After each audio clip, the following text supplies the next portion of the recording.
I am so sorry, Kings fans. I'm so sorry for you guys. You fall for me like I fall for you.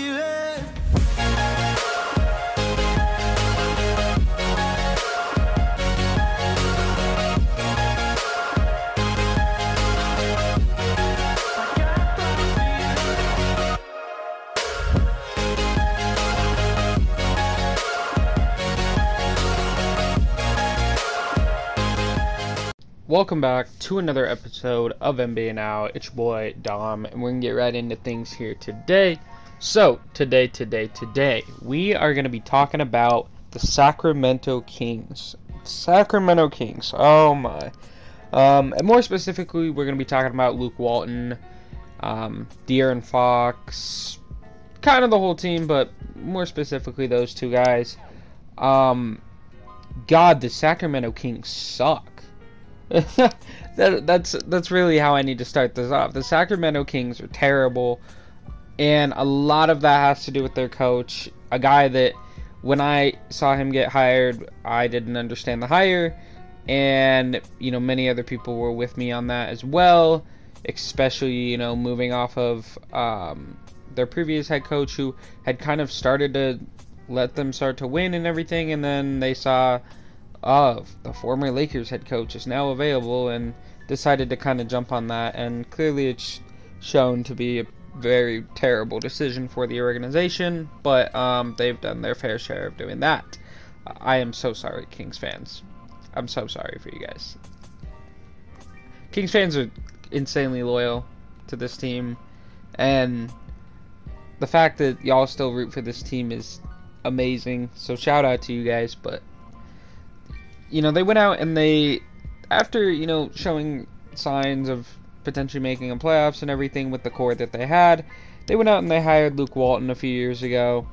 And, this is a guy that, as a player, his career high was 11 points, and he averaged 4 points per game, right? So not much of a player. Now, he was able to get gifted a couple rings from playing with one very special Kobe Bryant, but yeah, just not really much of anything when it comes to him being a player. So there are some players that translate to be very good coaches.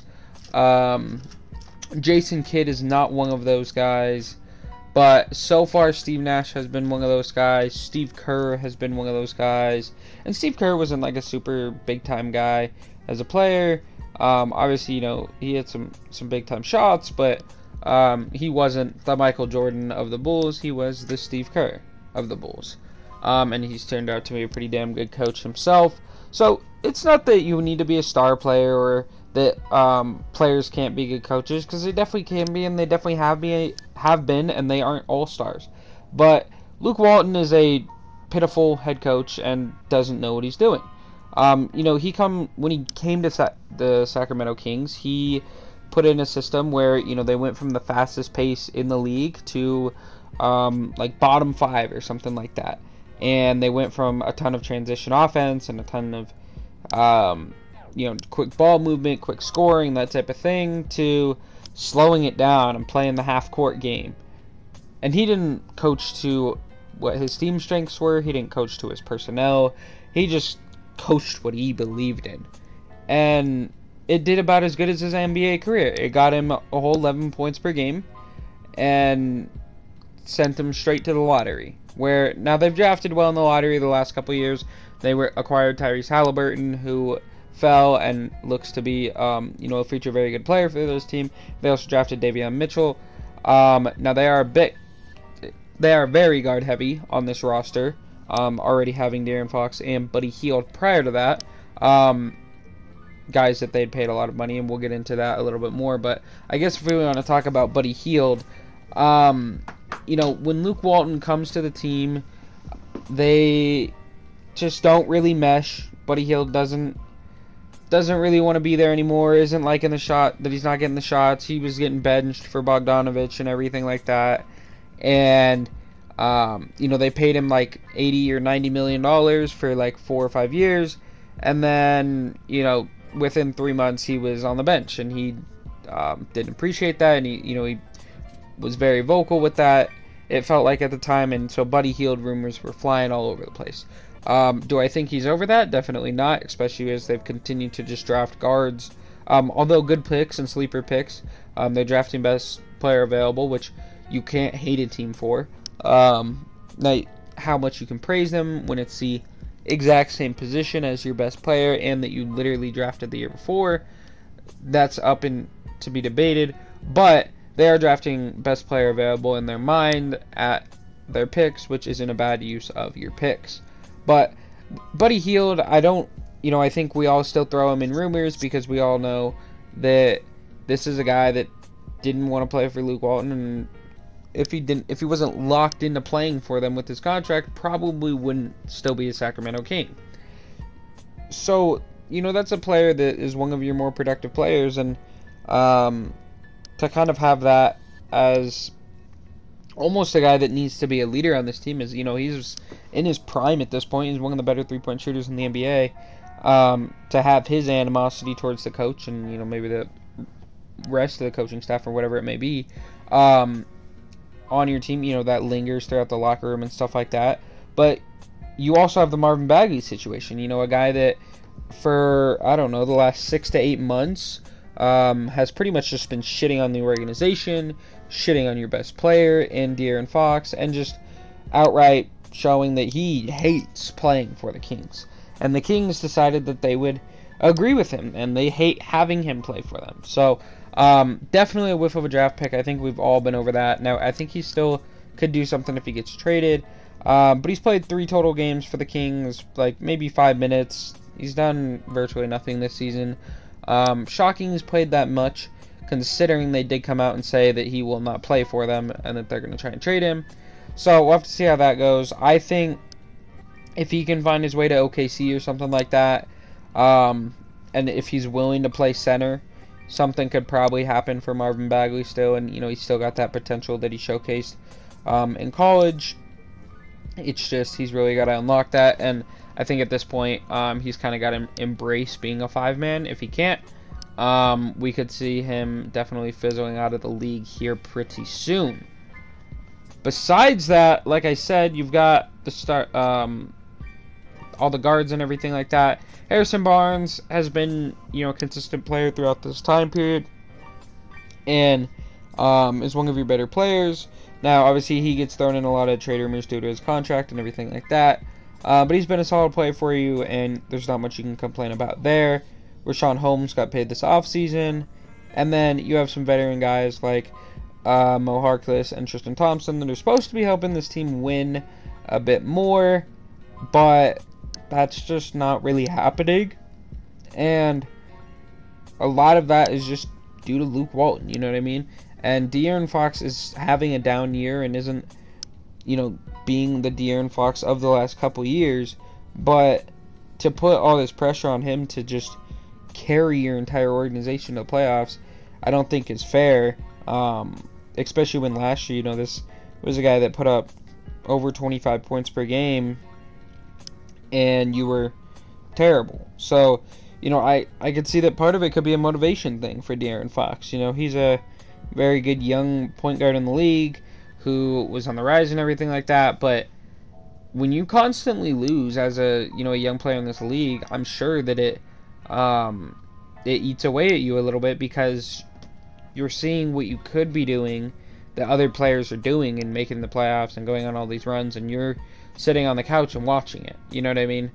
And that's definitely probably playing at least a small factor into it. I think when you look at it, Luke Walton, like I said, just doesn't know how to coach, especially when you go to a team that had the highest pace or whatever it was in the league, and you just slow them down because that's the brand of basketball you want to play. That's the dumbest thing that a coach can do.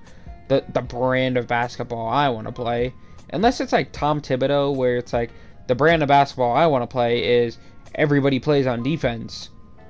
There's not really much else brand of basketball you can do. Unless it's a Greg Popovich, we're a team, not a player first organization, you're gonna pass the ball and everything like that. Unless it's something like that is clearly obviously gonna make you a better team, why would you go away from the strengths of your roster and of your best players? It just doesn't make a whole lot of sense. They've had so much controversy since he came to the team. I mean, Luke Walton being signed to be their head coach was controversial. The whole Buddy Hield Bogdanovich situation was controversial. The Marvin Bagley thing is all controversial. And Luke Walton still having his job is controversial. So it's been controversy after controversy. It's been struggle after struggle. And it's been poor coaching after poor coaching that has led the Sacramento Kings to this point, even though they've been making good decisions in the offseason and in the draft. You know what I mean? Like I said, bringing in Mo Harkless and bringing in Tristan Thompson, those are two veteran players that can help you win games, that can be good in the locker room for you for a younger team. And they're not doing enough to help you win games because of all this other stuff going on, right? De'Aaron Fox is a guy that a lot of people were thinking was potentially going to come out and really push for an all-star selection this year. He's having a down year, and it's not like you really, with Buddy Hield being like your second guy, well, he's already had the controversy with the organization, so it's not like you really have a guy that wants to be a Sacramento King, is going to go out there every single night and just fight for the Sacramento Kings. No, it's a bunch of, individuals. It's some young guys and it's some veterans, right? And I'm not hating on them for being individuals, because at the end of the day, they're just trying to play their game, and their coach hinders it, and the fans don't hinder it, because Sacramento fans, like I said, are beyond loyal, but the success limits that and everything like that. So I'm not entirely sure what the Kings need to do. I think, in my last video, or not my last video, in my video talking about Brandon Ingram possibly being traded, I discussed him potentially going to the Kings. I also threw out some other stuff in that video if you guys want to go watch that. It was from a couple days ago. But,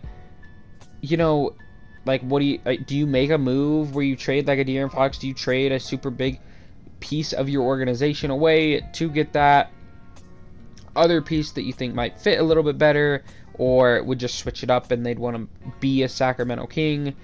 Or do you reset and you kind of go the OKC route of you get a ton of picks and build through the draft at that point? I mean, you have some young players here, but you're already log-jammed at a position. Who out of your 4 guards is your 2 guards that are going to be your starters that you're going to roll with, and you'll fill in the bench with veterans or whatever? Like, is it going to be Tyrese and Davion? Is it going to be Tyrese and De'Aaron? Is it going to be De'Aaron and Buddy Hield? Or is it going to be a different combination of those 4 guys that will be the future of your organization? Because at this point, you're not even a play-in team.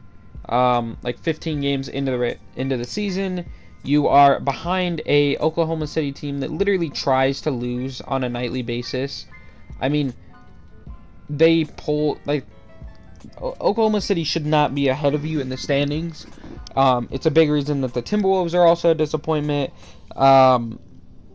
Even the Spurs are a disappointment in that category. And obviously the Pelicans and Rockets are not good teams because they are multiple games behind OKC. But to be 15 games into the season for Sacramento and be 6-9 and out of even the play-in tournament is just kind of disgusting. You know what I mean? It's pretty pitiful, especially when you have, like I said, he's having a down year, but when you have a guy like De'Aaron Fox and you have some decent pieces around him, to just not be a competent enough organization to be competing night in and night out is pretty sad. And when I say competing night in and night out, I think it's very true when you look at the games that they've won. Now, they did come out and win their season opener against Portland, which is a decent win, but then they lost by almost 10 against Utah, and then they lost by over 10 against Golden State, and then they didn't end up beating the Phoenix Suns, but the Phoenix Suns were struggling a lot to start the season, and they only beat them by 3. Then they beat the Pelicans, who, like I said, are pretty much a dumpster fire of an organization. They went on to lose to the Mavericks. And then for November, they then came back and lost to the Jazz again. Beat the terrible Pelicans. Their best win in the season by far being a 30-point victory over Charlotte. And then they lost to Indiana again. Lost to Phoenix as Phoenix started getting it together. lost to the Spurs, who only have 4 wins, lost to OKC, who, like I said, you just can't be worse than OKC, and then lost to the Minnesota Timberwolves, who, I mean, they deserve their own video, for how they've been this season. But just, I mean, that's just not competing night in and night out. When you have 6 wins out of 15, it's barely a 40% win percentage on your season. And when you're losing to teams that are like 4 3-win teams, you're doing a lot of stuff wrong. Like, obviously, you should be beating 2-win teams like the Pelicans, but sorry, it is late when I'm recording this video. Like, obviously, you should be beating teams like the Pelicans and everything, but to be losing to teams like OKC and Minnesota and San Antonio, it's just unacceptable for an organization that brought in veterans and I think wants to try and win. So, just get Luke Walton out of there. Throw away the season, see what you got to do in the off season, maybe kind of decide on 2 guards for the future, and other than that, just make trades, make things happen, shift it around, build a culture, and play. Like, you got to play it slow. You might have the longest playoff drought in the history of the NBA, and currently you have the longest standing playoff drought in the NBA, but if you don't play it slow, this 20 to 25 year playoff drought is going to turn into a 40 to 50 year playoff drought, and sooner or later Sacramento is going to lose its team, because if a team is that bad for that long, it's bound to happen, and it's bound to lose value and be swooped up and moved, right? I mean, we've seen different things to happen. We've seen teams that are good and are on the rise, right? Or that were good and were not bad for 20 years be moved, right? Like the Seattle Supersonics. They were very good in the 90s. And then they were getting some high draft picks. They get Kevin Durant, and then all of a sudden they're in OKC, right? So that was a short losing stat. Imagine how easy it would be for if the Sacramento Kings sold for a new owner to come in and say, well, let's see, there's 3 other teams that are more popular in California. This team loses a lot, and the brand has been, at that point, diminished and devalued. Yeah, why don't I just slide them back to Seattle, right? Everybody wants a team in Seattle. Why don't I take them to Vegas? All the sports leagues are moving to Vegas, right? So it's difficult to say that if you don't play it slow, you will not make the playoffs again. But if you also play it too slow, I think your franchise goes into jeopardy. And I mean, this stems back a lot farther than Luke Walton and De'Aaron Fox. This stems back, like I said, like 20 years. But just to be at this situation, the Kings are at a crossroads, and they've got a lot of decisions to make. But the first one they need to make is getting rid of Luke Walton and letting him live on his couch with his millions of dollars for the rest of his life, because he does not ever deserve a head coaching job in any level of basketball. I don't even think he should be allowed to coach kids that are, developing their brain and learning more about basketball, because this guy would teach them probably the dumbest things. I mean, he's going to go find some 6-foot super fast kid and probably is just going to, have that guy post up or something like that. Or he's going to find some 7-foot player and have him start shooting threes. Oh, wait, he does that in the NBA. So yeah, Luke Walton just wasn't the greatest player, is one of the worst coaches, and just needs to remove himself from anything that has to do with basketball and just accept that, he had his little run where he got a couple rings, but it's over for him now. And, he's done enough of this terrible coaching and ruining of franchises, I think, for his career. I don't think he needs to do any more of that. He's a terrible coach in LA, terrible coach in Sacramento. So, yeah, I mean, pretty simple. That's kind of my take on it. If you guys have any thoughts, let me know. How well do you think the Sacramento Kings, or how bad do you think the Sacramento Kings will be this year? Again, I'd like to give a huge shout out to Sacramento Kings fans. I'm so sorry you guys have to deal with this. And I'm sorry even for bringing up the idea that you guys could lose your team. But I do think that as these years continue to go on, with this type of production and play from your team, you are going to have to start to come to a realization that that would be a possibility. And I'm not saying it will happen, but I'm just saying that the more time that moves on, the more that the brand itself is diminished, right? This is a team that was fighting with the Lakers, with, Kobe and Shaq early in the 2000s in the playoffs and everything, and now they're looked at as a laughingstock of the league and the example of what to avoid. So, just a lot to do for the Kings. I wish them good luck. There are definitely some good players on that roster, and definitely the Sacramento Kings fans are super dope, and so is their social media director for whoever runs their Instagram page. Shout out to them as well. But it's been your boy Dom from NBA Now. I hope you guys enjoyed, and I'll catch y'all next time. Peace out.